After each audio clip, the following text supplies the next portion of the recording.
And Mike Campbell, the son of former Governor Carroll Campbell, live in our studio tonight as we pay respects and remember the life, the legacy, and service of George H.W. Bush. And watching all of those moments kind of leaves you with a lump in your throat. It really does. It really does. It brings back a lot of memories. I remember being on the Whistle Stop tour with him in 1992 when he was running for re-election and going through a lot of southern towns and just the people lining the streets for that.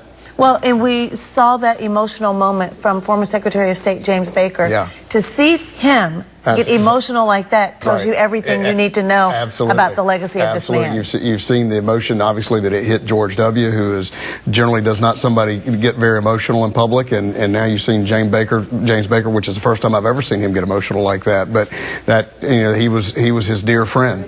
And one thing we've talked a lot about today, the fact that this was not a man of arrogance, even though he was a world leader.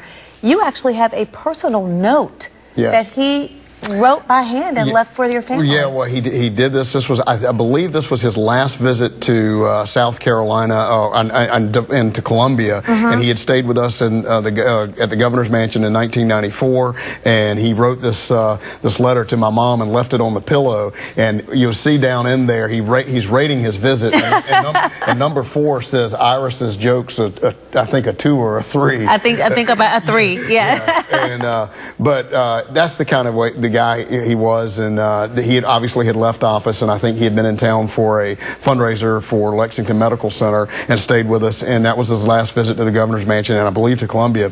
But just little things like that meant the world to us, and we're, you know, obviously now are extra special to us. Absolutely. We talked yesterday about how emotional his son got during his eulogy. In the last few seconds we have left, tell me, based on what you know about him, how he will now carry that weight of being the patriarch of this prominent family. Well, you know, he is so much like his dad, and he himself is very humble, and you know, that's the way that whole family grew up. So he'll be able to take the mantle on, but there'll never be another George H.W. Bush.